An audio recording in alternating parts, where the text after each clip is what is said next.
Good morning, everybody. Welcome back to Calc 2. Plan for today is we're going to continue our discussion from last time about integration by parts. This time, hopefully, finishing off the standard. As far as office hours go, I've got my usual office hours for today, Tuesday, Wednesday, from 11 to noon, as well as from 1 to 2.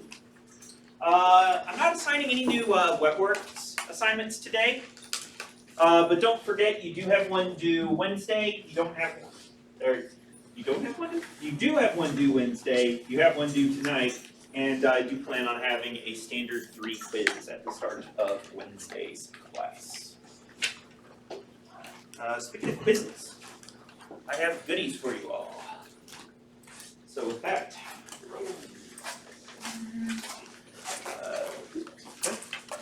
Mary. Joanna, Anna, Sarah,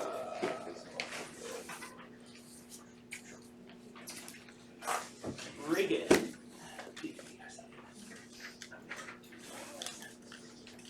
Gabe, Devin, Evie, Kate,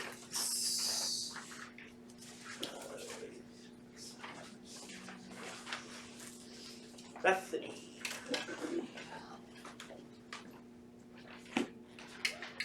Phoebe,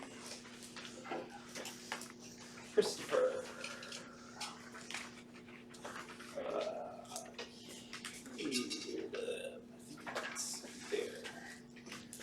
Joy, Jonah,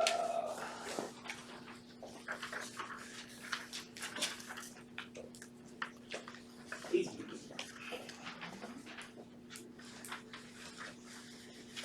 Nathan, Maria,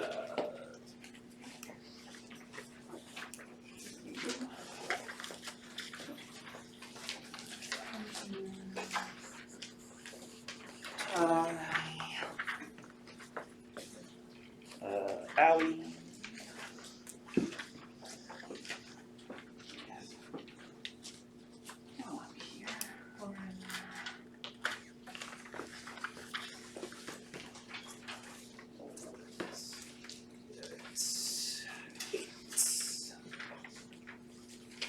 Nora.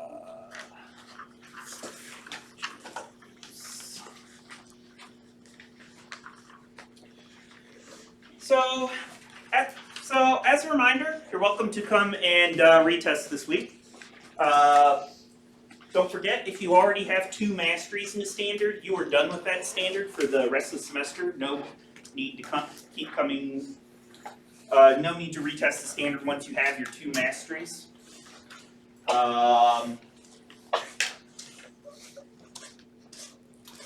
Let's see. Even if you've already retested a standard, you're welcome to come in and retest it again. The only rule is once per week, but you can retest whatever standards we finish up to that point, no matter how many retests you've already done on it. And yeah, so starting this week, so today, for instance, you're welcome to come in and retest either standards 1 or 2, or 3 for that matter, because we're going to be finishing standard 3 class today. Any questions or comments before we get started? One more thing, I did update Canvas on Friday afternoon. So if you log into Canvas, you should be able to see your total mastery totals. That's a bit redundant. But basically, it'll have a entry for each standard. Most of them will say 0 out of 2 or be blank out of 2 because we haven't done most of them yet. But for standards 1 and 2, you should see a score out of 2 just saying how many masteries do you have in that standard up to this point.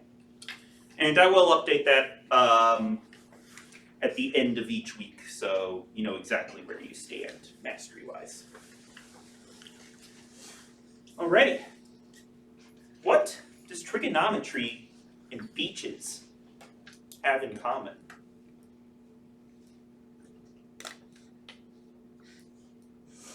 They both have tangents.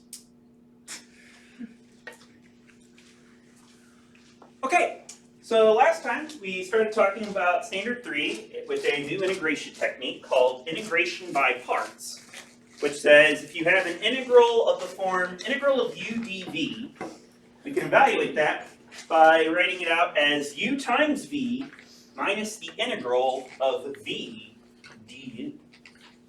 And we said that this is an integration technique that's used to undo one of our derivative rules.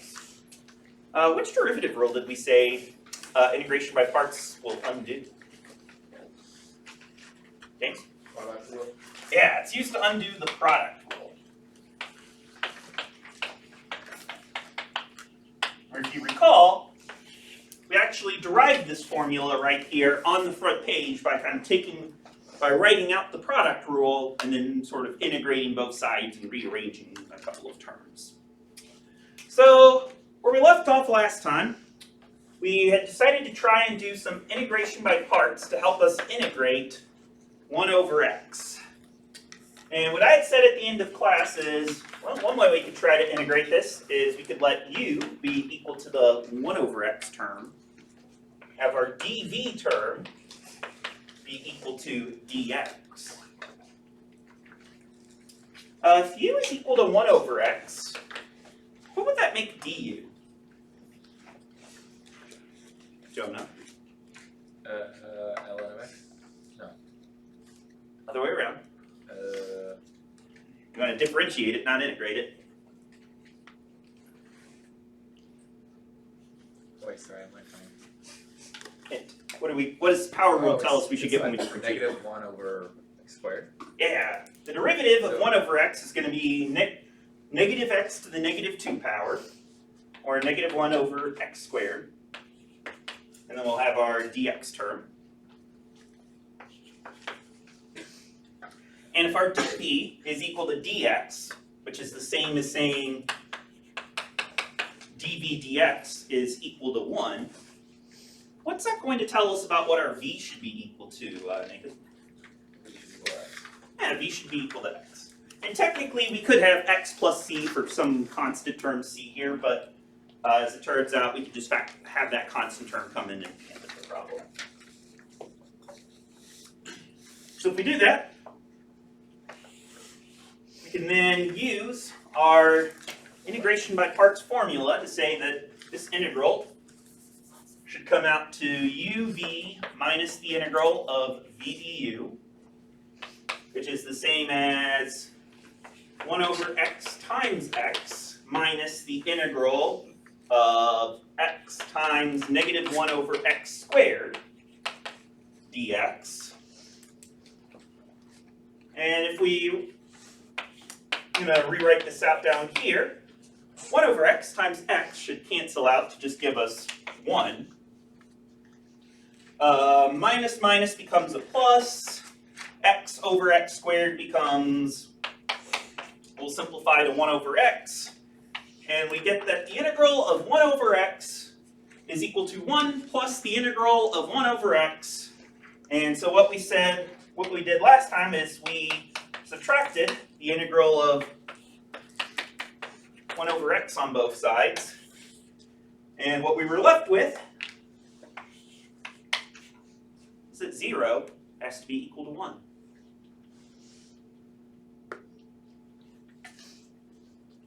Any questions, comments, or concerns related to this?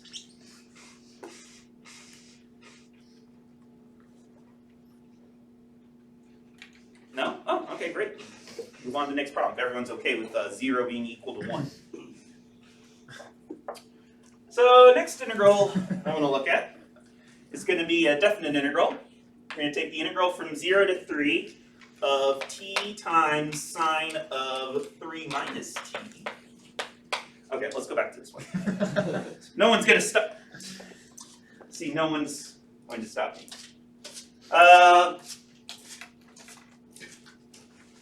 You all really okay with getting an answer of 0 equals 1? Thank you, Phoebe, for at least someone come brave enough to say no. So, what did we do wrong here? I sure hope we did something wrong because the answer we're getting doesn't make any sense. The integral of 1 over x is 0 equals 1. Doesn't really seem very good to me.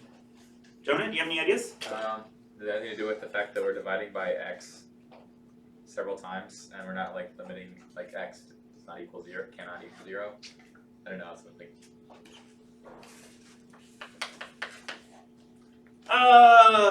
Alright, I'm gonna add that constraint Okay. just to make it clear. And no, everything's hunky-dory there.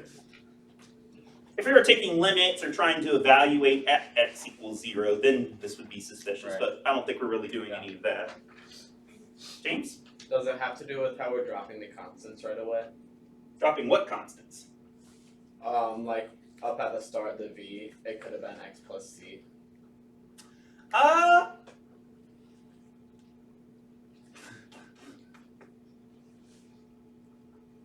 No. Okay. I tried. It's yes, but also no. Okay. This step is on board. I'll say that. Is it at the end then? Okay. Like the integral of 1 over x, when you take that. What is Because is that saying that you're subtracting like every single possible integral of 1 over x dx? So you're saying if we take the integral of 1 over x and subtract the integral of 1 over x, you think Yeah. something fishy's going on there? Yeah, it could leave a different constant. A different constant. Ooh, Bethany? Could it have something to do with like the graphs of each equations? Like if we take like the ln of x and then look at like the integral function like on a graph, like we'd be able to see what's going on better. Yeah, if we were sort of look at it graphically, I think we would see something like, James, what you're mentioning. Let's take a look at this equation right here again. Integral of 1 over x is equal to 1 plus the integral of 1 over x.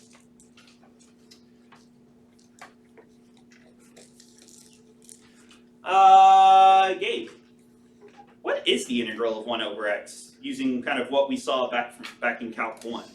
What do we know we should get when we take the integral of 1 over x? Natural log of the absolute value of x. Yeah, so this term should come out to natural log of the absolute value of x Plus c. plus a constant term. On the right-hand side, we get 1 plus, Joanna, what's the integral of 1 over x? The natural log of absolute value of x. Plus c. Plus the same c? These constant terms have to be the same? I don't think so. I don't see any reason why not. A constant term you could get could be anything. So if you're finding two different antiderivatives of 1 over x, the constant you get here doesn't have to be equal to the constant you get there. And then from here we can do some old, some good old-fashioned swooshing. And what we're left with is that the constant on the left-hand side has to be equal to 1 plus the constant on the right-hand side. And Emerson, is there any problems with saying constant 1 is equal to 1 plus a constant 2? We don't know that that's going to be true because we're not told what the constant is. Constant 1 could be like 4, constant 2 could be 8. Sure. Sure, in theory. But in order for this equation to be satisfied, whatever constant term we get here, we could always just say whatever 1 plus this constant term is just equal to some other constant term. So, James, you're absolutely right. We can't just subtract the integral of 1 over x from both sides. The problem with that is when we're thinking of adding or subtracting something on both sides to cancel something out, we're usually thinking of adding like a single thing, like let's add 2 to both sides, or let's subtract f of x from both sides. But technically, the integral when we take integral of 1 over x, that's an entire infinite family of functions. This is like saying, take infinitely many functions and then subtract off these infinitely many other functions. What do we get? Well, what we get is a right mess.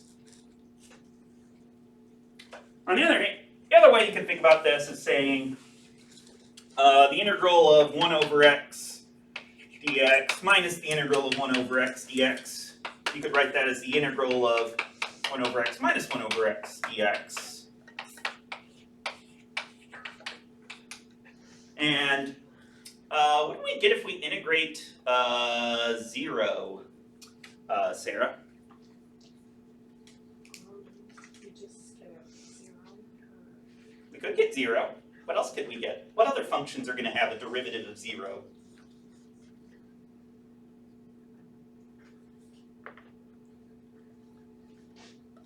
Feel free to phone a friend if you'd like. So what was your question? Sorry. Well, basically, if we're trying to integrate just the 0 function, we want to find all functions that have a derivative of 0, right? What functions are going to have a derivative of 0 other than just plain old 0? Like exponent functions like to the first power. Sorry, I'm having a hard time hearing you. Sorry, I have a cold, so Okay, I shouldn't be asking you these tough questions, then, should I? so like any like equations like exponents like to the first power equals Something like x to the first power, I think, is going to have a derivative of 1. Katie, help her out. What functions are going to have a derivative of 0? Wouldn't it be constants? Yeah, it's going to be constant functions, like y equals 1, y equals 2, y equals negative a billion. So technically, when we subtract the integral of 1 over x on both sides, we're not going to end up with 0 necessarily. We're just going to end up with some unknown constant. Those of you who had any Calc 1 might remember that I love coming up with weird things where you get 0 equals 1 in the end. A lot of them end up dividing by 0. Here's a way of showing that 0 equals 1 without having to just divide by 0 at some point. You could do some integral trickery to get there as well. I don't know, I just thought that was neat. Don't integrate 1 over x by parts. You just end up with something like this that isn't actually super helpful for actually integrating. Any questions, comments, or concerns before we move on? So, before we get to some trickier ones, let's do one more integration by parts that uses a definite integral. Specifically, I want to integrate from 0 to 3 t sine of 3 minus t.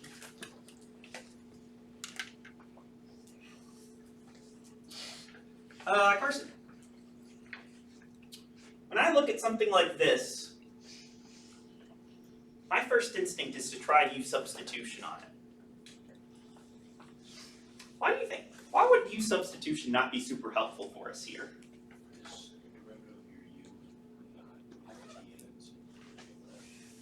Yeah. So what would you want to logically try as being your u if looking at something like this? Any u sub?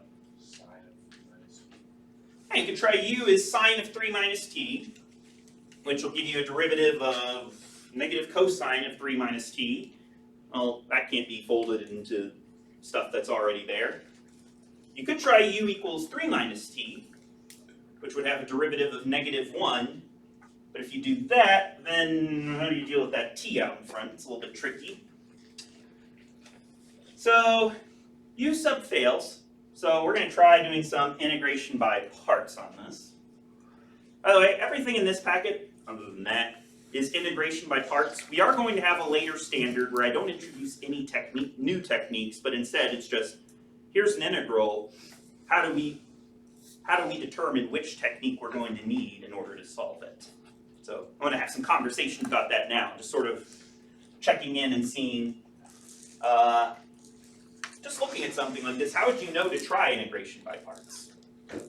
And I would say, well, U sub doesn't work for this, so integration by parts, I think, is a good logical next one to try.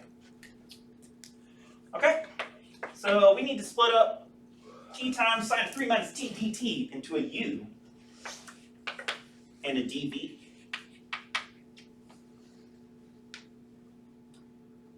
And we like to do it in a way that when we differentiate the u and integrate the v, we'll end up with something that our v du integral becomes a lot easier to work with than our u dv integral. So how could we pick out a u for this one? Kate, what's your first instinct in trying to pick something to be our u term here? Well, you don't want it to repeat.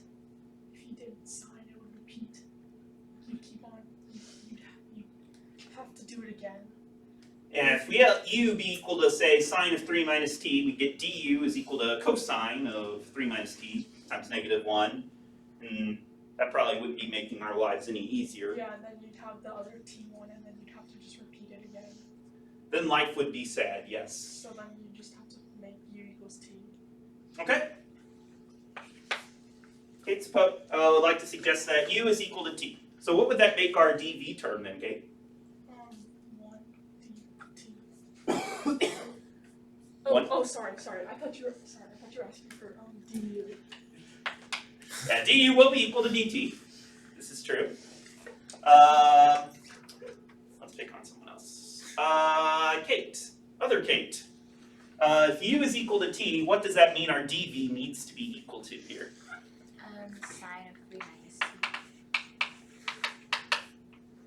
plus c. Wait, no. dt.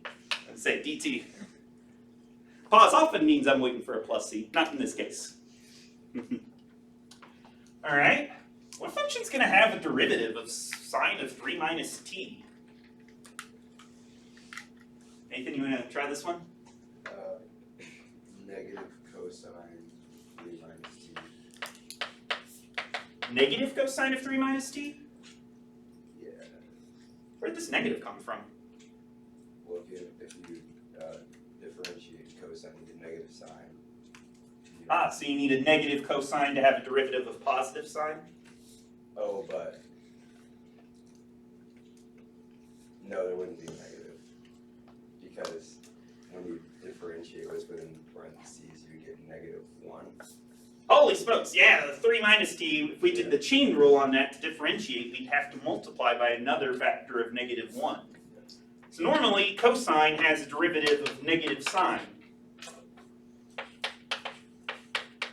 But the derivative of something like cosine of 3 minus t is going to have a derivative of negative sine of 3 minus t times a -1 from using the chain rule. So I agree, I think this is actually going to come out to just plain old positive cosine of 3 minus t.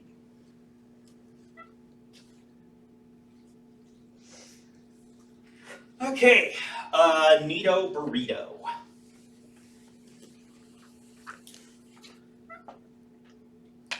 Okay, so if we write that out, we get uv, so t cosine of 3 minus t minus the integral of v du, and that's just minus the integral of cosine of 3 minus t dt.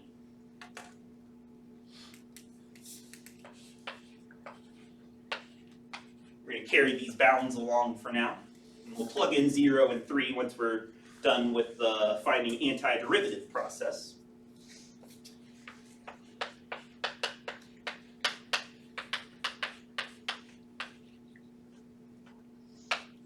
How do we integrate cosine of 3 minus t? Bethany? Well, we can use the chain rule or like the u sub if we want to. Oh my gosh, a u sub inside of an integration by parts? Say it ain't so. Okay. You want to do? U equals. I'm going to give you a hat just because this u is, we don't want to think of being the same thing as that u. U minus t, which would make du equal negative dt, and then dt equals negative du.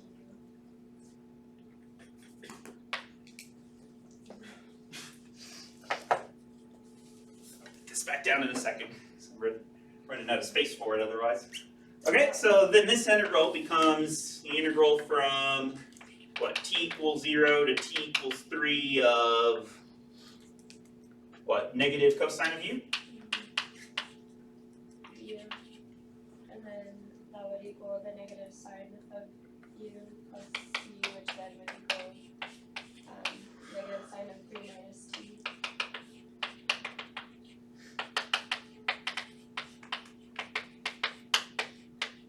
And then added to that, like two negatives cancel out, so be t cosine 3 minus t plus sine of 3 minus t.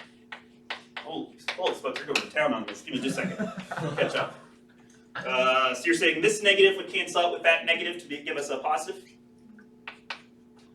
Sine of 3 minus t, evaluated from 0 to 3. Cool. Yeah. So if you're struggling to integrate, say, either sine of 3 minus t or cosine of 3 minus t, you could always do a little u sub over to the side, like what Bethany chose to do here to help integrate that. You could do the same thing here to help integrate. Nathan, I think, sort of did that in his head. Oh, what a show off. But you don't necessarily, but you could have also done a little u sub to help integrate this expression as well. Would have worked would also work if trying to do that sort of integral in your head is tricky. I think it's tricky for me, mainly because it's hard to keep track of all the negative signs that keep popping up along the way. The fact that we have a minus t inside of our trig expressions probably isn't helping. Okay, so we have t cosine 3 minus t from 0 to 3 plus sine of 3 minus t from 0 to 3. Good golly gee. What do we do with this expression? Christopher, what would you suggest? I would just start plugging everything in and then subtract the entire function where t is equal to 3 minus the entire function where t is equal to 0. Okay, so you would just sort of combine, so you're saying you would combine this into plugging 3 into the whole thing minus 0 plugged into the whole thing? As well, yeah. Sounds reasonable to me. Let's do that. So we'll get 3 cosine of 3 minus 3 is 0, plus sine of 3 minus 3 is 0, minus 0 cosine of 3, plus sine of 3. Hey, proud of my style here. What's cosine of 0?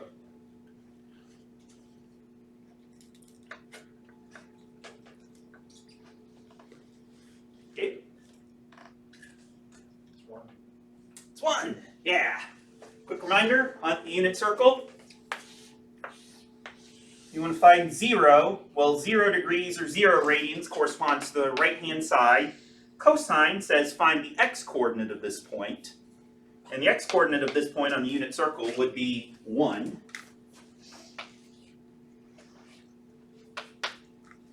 Nora, how about sine of 0?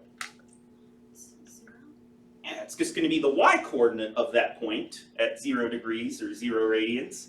And the y-coordinate is going to be zilch. Minus 0 times cosine of 3, well, that's just 0.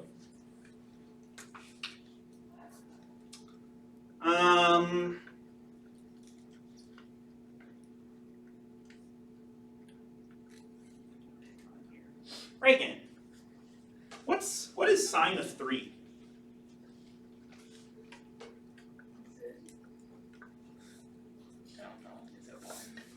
Sine of 3 is like, wow, I'm a little brat and I want mommy to take care of me. I'm a little kid, 3-year-old. Alternatively, sine of 3 is not a very nice number at all. In fact, it's irrational. There's no way to write it as sort of a nice number. Not even a nice expression involving something like pi over 4 or anything. So I'm just going to leave it as sine of 3. So what's our final answer? 3 minus sine of 3.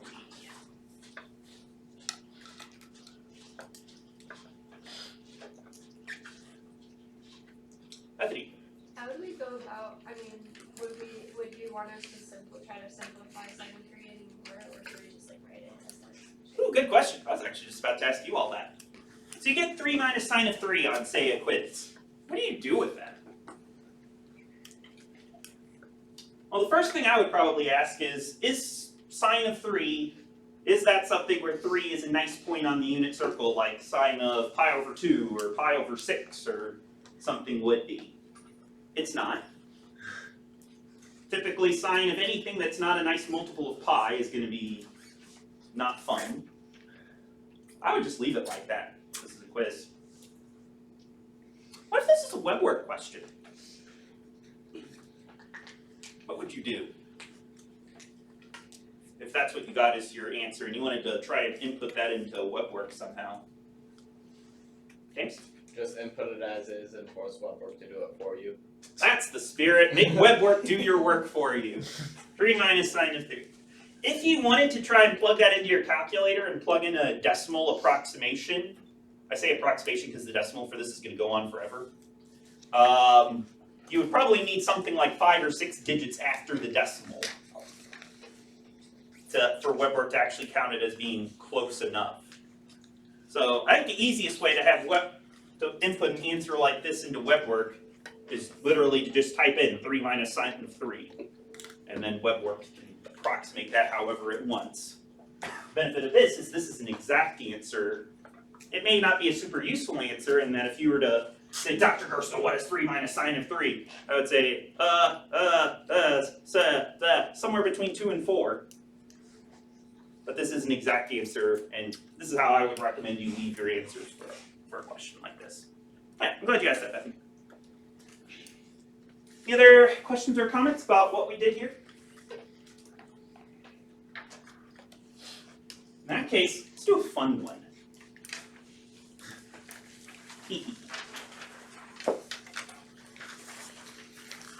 I want to integrate x squared times e to the x.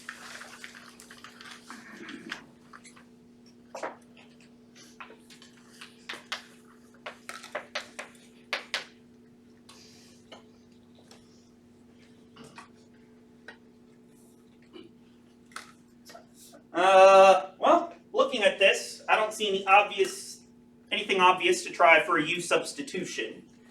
If you try u equals e to the x or u equals x squared, you kind of get stuck pretty quickly. So let's try doing an integration by parts here.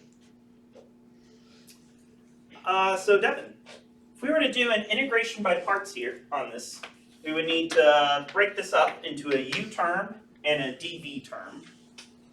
How would you choose a u and how would you choose a dv? I'd start with u equals x squared. You try u equals x squared to start with? Yes, sir. Okay. What would that make your dv term then? E to the x. E to the x. dx, excuse me. Okay. So Devin has proposed we take this integral, write it, split it up into a u term of x squared, a dv term of e to the x.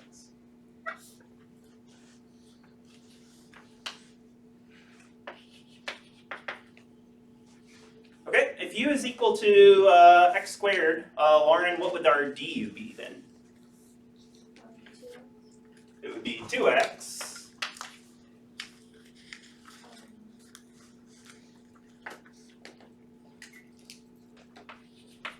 2x dx. With the idea being here, I'm kind of skipping a step. When we say u is equal to x squared, if we differentiate u with respect to x, we'll get 2x by itself. And then if we just want to get the du without the dx attached to it, we would multiply both sides by dx to get du equals 2x dx.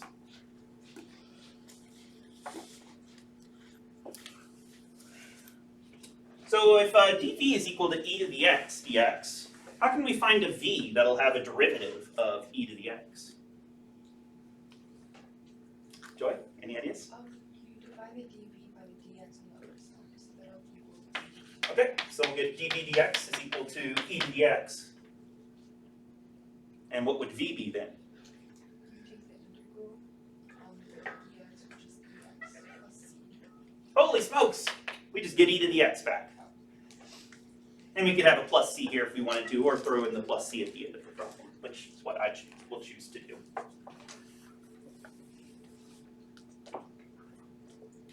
All right. So if we integrate this, we'll get uv minus integral of v du, which will be x squared e to the x, minus the integral of v du, okay, that's 2x e to the x.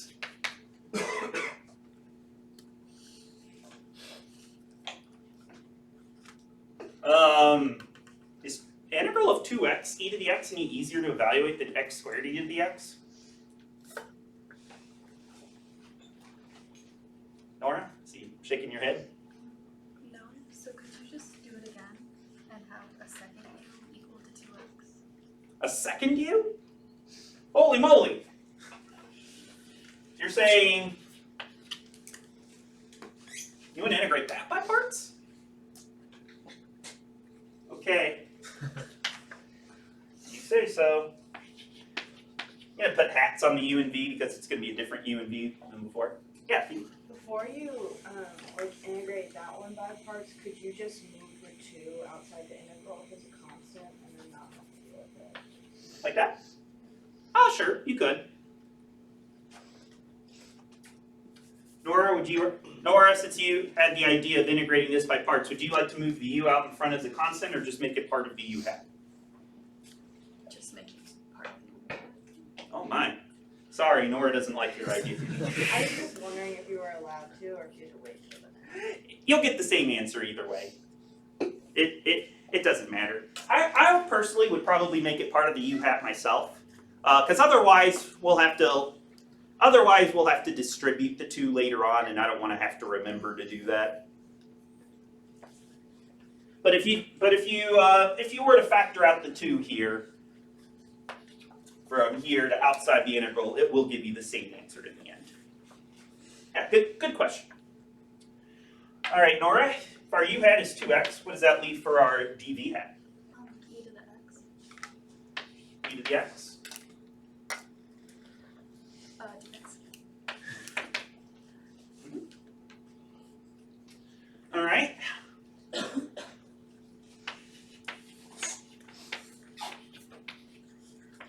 Man, v hat looks like v with like a little upside down copy of itself sitting on its head. So if u is equal to 2x, Mary, what does that make du?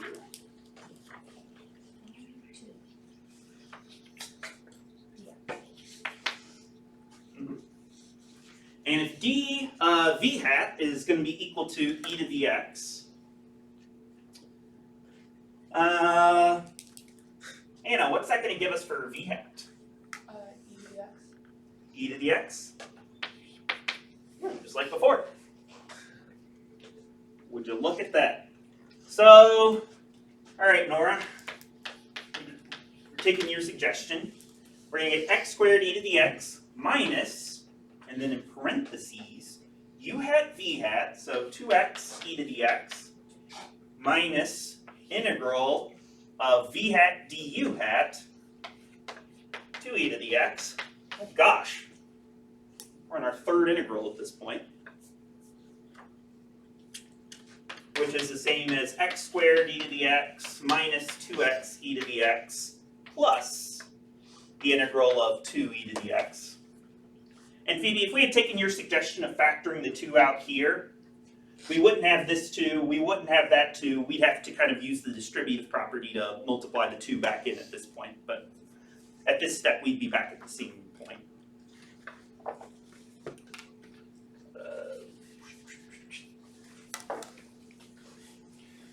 All right, Joanna, how can we integrate 2e to the x? Please don't tell me to do integration by parts a third time. I don't think my heart could take it. Wouldn't it just be No, it would be 2e to the x. Oh.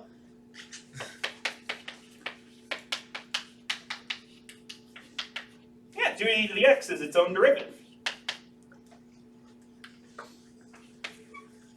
And since this is our last integral, what should we toss in at the end here? plus? Yeah, we need a plus c. And that, I think, is going to be our answer. X squared e to the x minus 2x e to the x plus 2e to the x plus c. Holy moly! Double integration by parts. It's a scary thing. So how can we check our answer?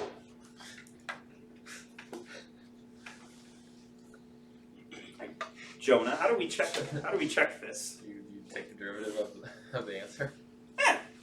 The same way you can always check to see if you integrated correctly. Take the derivative of your answer and see if you end up back where you started. In this case, we would hope that by differentiating this, we'd like to get x squared e to the x back. So if we do that,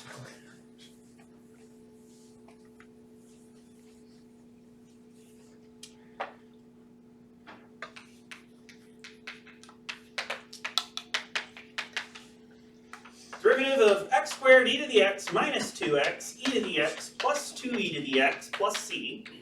Well, gee, I sure hope some terms are going to cancel out, because otherwise I don't know how we're going to get from 3x expressions down to 1.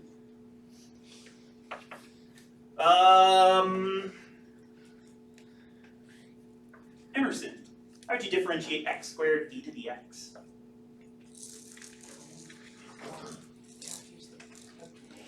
Ooh, what's the product rule give us?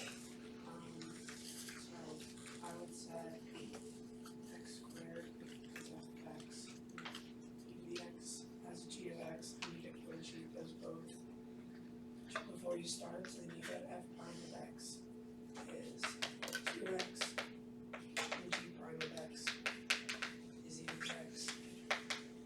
And then you get the derivative of one times the original of the other, plus vice versa.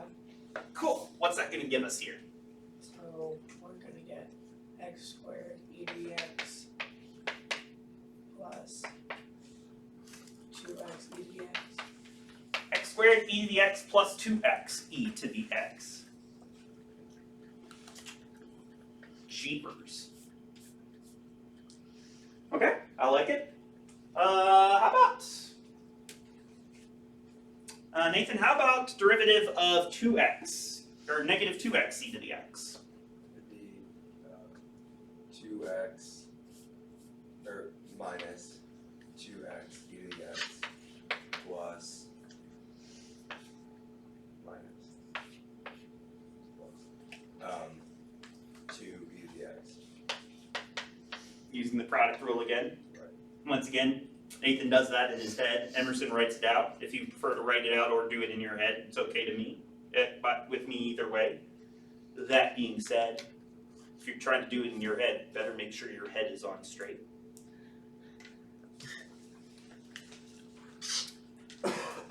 Plus, Christopher, derivative of 2e to the x.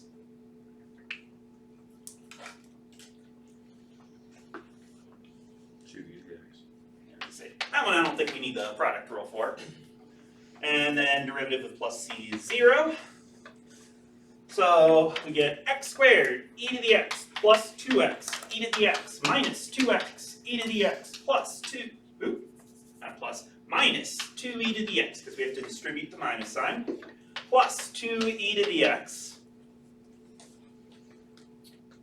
Oh hey, swoosh swoosh. Oh hey hey, swoosh swoosh. We do in fact have lots of cancellation happen out, and we get back what we wanted, which is the original x squared e to the x. Which is a sign that this is in fact going to be what we should get if we integrated x squared e to the x to begin with.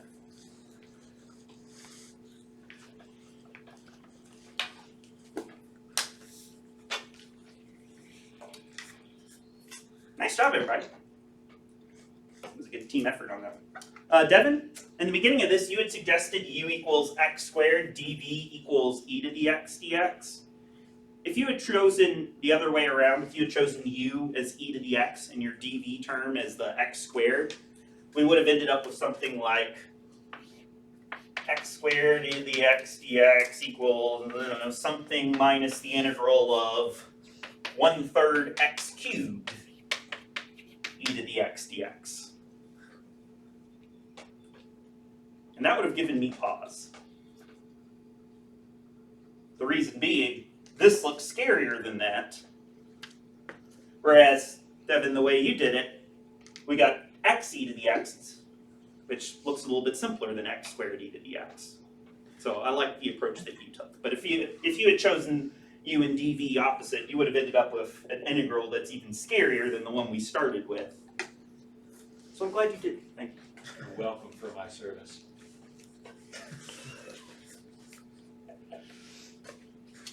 Any other questions or comments related to this one? We're doing fine. All right, I tell you what, you all are looking a little restless, so I've got a fun one for you here.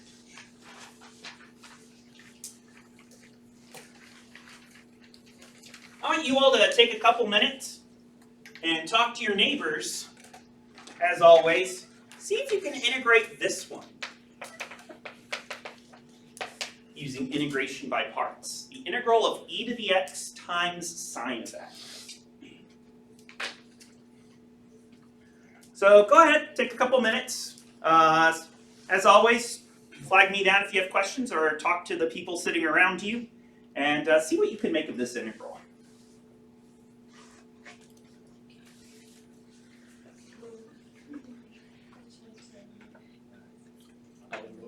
Starting if they both kind of just repeat each other. Yeah, I think it's supposed to be what he said at the top of the page. Yeah.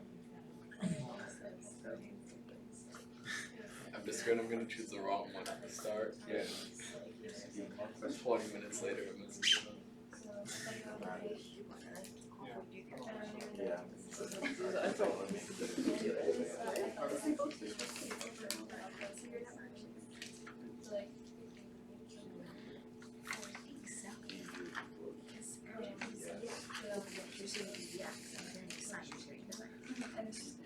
Jonah, thank you for laughing at all the silly things I say. You give me a small self-confidence boost each time you do that. I'm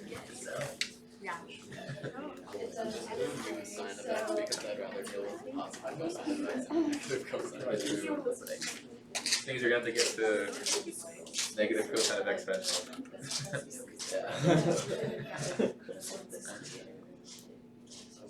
That's a good start. Wow, look at this. See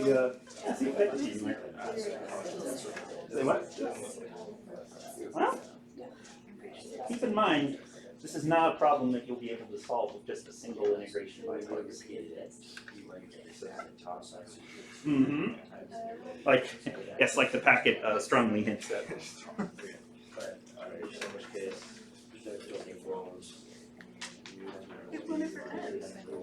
You get what? Not with that attitude, it won't. Good try. I'll say this, you should be able to get an answer after a finite amount of steps. Ooh, finite's good. I'll even tell you this, you do not need to do any, the number of times you need to do integration by parts in this problem is less than 10. I knew you were gonna say that. That's good. You know me too well. It's like, oh my gosh. I knew he was gonna say 10 exactly. I knew you were gonna say 10 too. That was so good. Probably could have said before.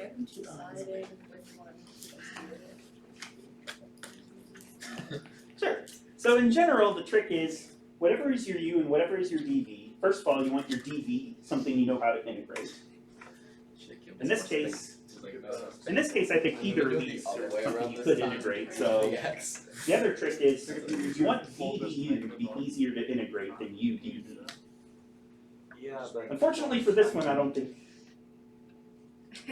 that's going to be super helpful.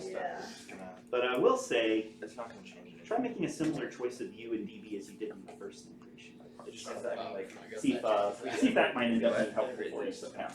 You just said do a similar one to the first one you did. So is he telling us to make the DV use the X? Because that's not what I did.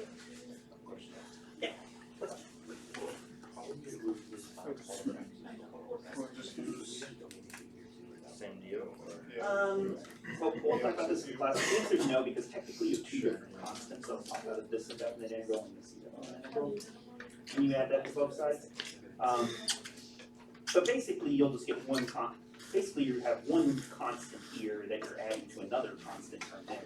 The sum of constant and constant is just constant. Yeah. Yeah. As long as you make sure that you still have a plus c showing up at some point. I just get created. Yeah. Good question then.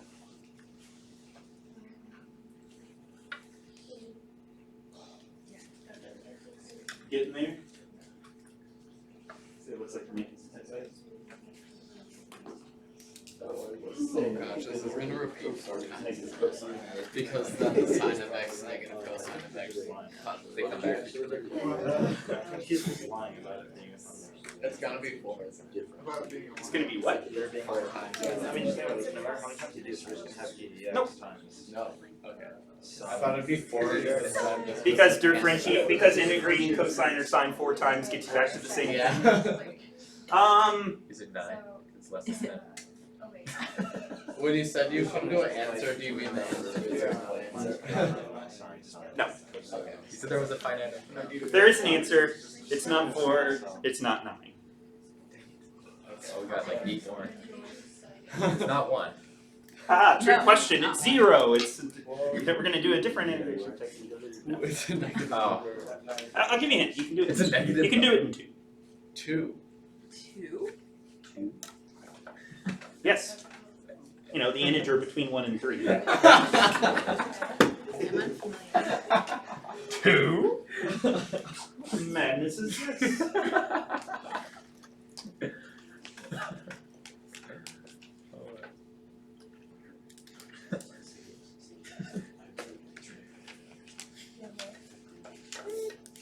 No special trick identities needed to do this one.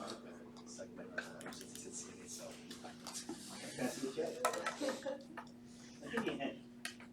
This is equal to that. If you try simplifying this a little bit, you should get something interesting happening. I'm going to add something to this. But you did that good. What you said. And then you gotta do, I just looked at you like, also easy to see each other. Okay. Yeah. Am I not right? Well, without you simplifying, I don't know off the top of my head, but set that equal to that and see if you do anything with that. But at this step, you shouldn't need to do any more actual integration. At this point, it's a straight through step. Just make it just I ended up with the same thing that I had at the beginning. Yes. Does that mean if I like? I said, let's just try. Just get. as long as you're careful about dealing with your constant terms, yes. You absolutely should. Could I get to? You did something wrong. For EBX, should we treat that as Nope. Now, if it was just like multiplying by e, for instance, that would be a constant multiple that you don't have to worry about. But the e to the x has an x in it is not going to be constant. So you can't just pull it outside of the integral or anything like that. So would we leave like a C1 over here and C2 over here then? If you subtract Technically, yes. Although you could always just combine your C1 and your C2 into a single C. C3. Constant plus or minus constant. Always just constant. Okay.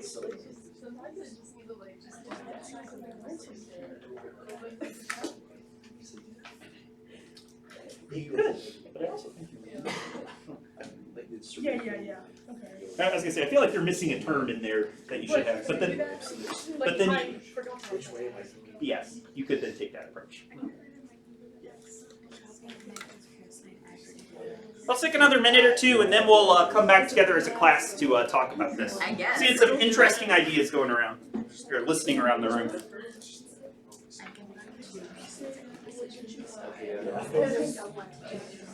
You don't what? I don't want to. So I'm gonna say it's negative cosine x. No, you could always try. If you differentiate that, do you get back e to the x sine of x? True. Because that's a surefire way to know if your answer's correct or not. Sure. I think I messed up with How is it not? I think like when I moved the constant out here and then it became positive and then I distributed the negative sign. But now I think it's did I mess up?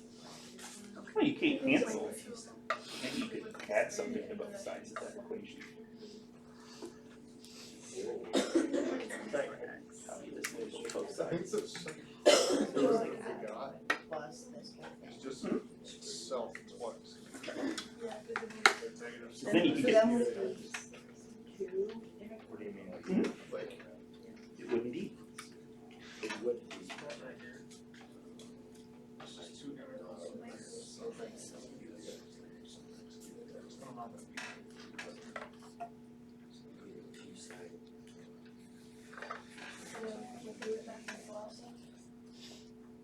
Oh, yeah.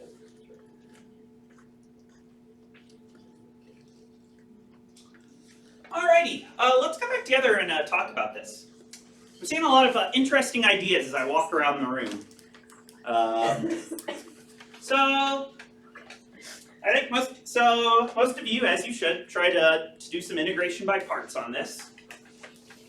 So if we wanted to try and do some integration by parts on this, what could we let our u be, and what could we let our dv be?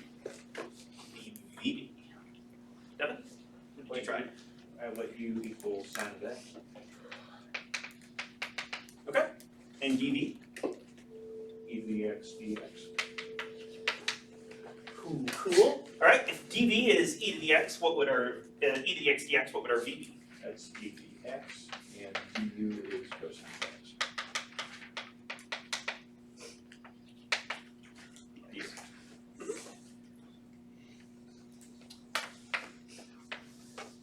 All right. So we do our uv minus v du. We get e to the x sine of x minus the integral of e to the x cosine x.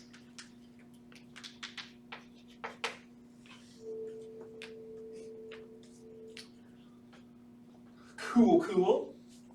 What can we do with our integral of e to the x cosine x?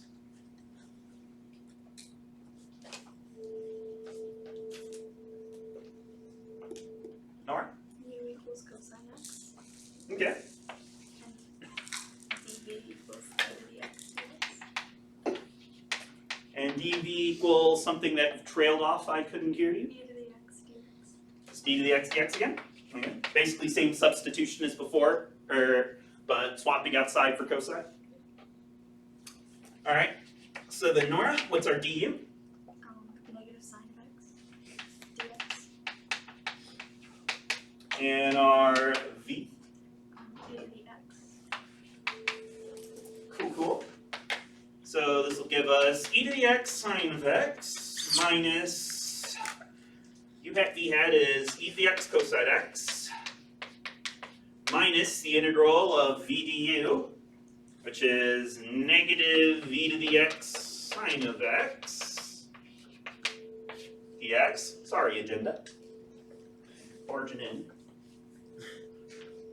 And so we end up with e to the x sine of x minus e to the x cosine of x minus becomes a minus integral of e to the x sine of x. Sweet. Oh, hey. We ended up back where we started. Oh my gosh. Jonah, it sounds like you have some sort of idea. What would you do in this case? Well, you set it equal to what you got at first. Sure. So, Give me just a second to write that down. hold on.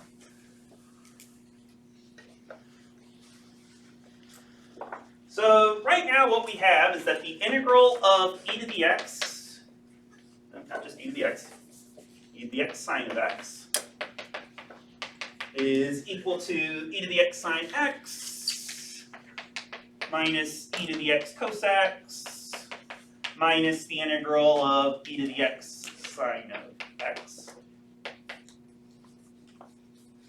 Okay, so Jonah, what do you propose we do with this equation? Well, you could potentially plug in your original, or from the e to the x sine of x minus that whole integral, and for the integral of e to the x sine of x dx. Oh gosh, so we'll get e to the x sine of x minus e to the x cosine x minus e to the x sine x plus e to the x cosine x plus e to the integral of e to the x sine of x, which is going to give us that the integral of e to the x sine of x is equal to the integral of e to the x sine of x. Yeah. I don't disagree with this. Okay. I also don't think that's super helpful though, unfortunately. Yeah. So, this is interesting though, because we do have the same integral popping up on both sides of our equation. Sort of like what was happening when we looked at our 1 over x example. Aiden, what do you propose we do with this? We could add the integral of e to the x sine of x times sine of x dx to both sides. So then we'll cancel out the integral on the right, and then we'll get 2 integral e to the x sine of x dx on the left. Then we just divide both sides by 2. Holy smokes! You propose we add this integral to both sides? So what would that give us? That would give us 2 times the integral of e to the x sine of x is equal to e to the x sine x minus e to the x cosine x. Don't you have to have the 2 different constants, or can you just bring those up at the end? Technically we can't just add the integral on both sides and say, oh, we get 2 copies of the integral. Because technically, this integral is going to have one constant, c1, that gets associated with it. This integral is going to have another constant, c2, that gets associated with it. So if we add this integral on both sides, we'll technically have something like 2 integral of e to the x sine of x dx plus c1 minus c2. So we have some constant terms we need to worry about. I think we could account for that though just by tossing a plus c on the other side and saying, you can always combine 2 constants to just get another constant. So we can combine the constant from one integral and the constant on another integral by just saying we're going to have another constant term pop up. Okay, so we end up with 2 integral of e to the x sine x is equal to e to the x sine x minus e to the x cosine x plus c.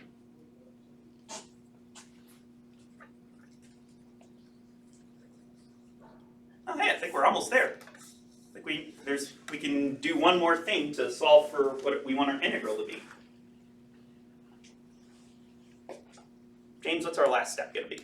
Divide by 2. Divide by 2.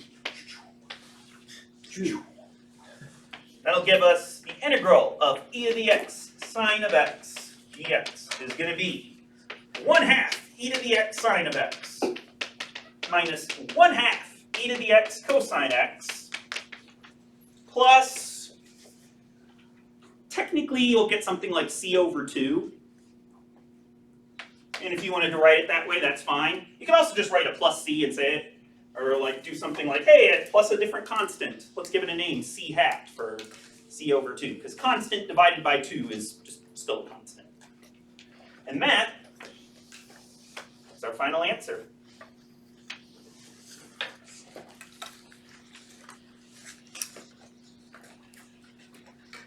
Double integration by parts followed by noticing, hey, we have the same integral showing up on both sides. Let's move one of the copies over to the other side and then just solve for the answer. And if you want, you can even check. Use the product rule to differentiate this answer, and you should end up with just e to the x sine of x in the end. Alrighty, that's it for standard 3. When we come back on Wednesday, we'll have a quiz over integration by parts. And then we are going to start standard 4, where we'll be trying hopelessly, valiantly, despairingly to undo the quotient rule. in all of its glory. Have a good one, everybody. I'll see you all on Wednesday. Dr. Pearson?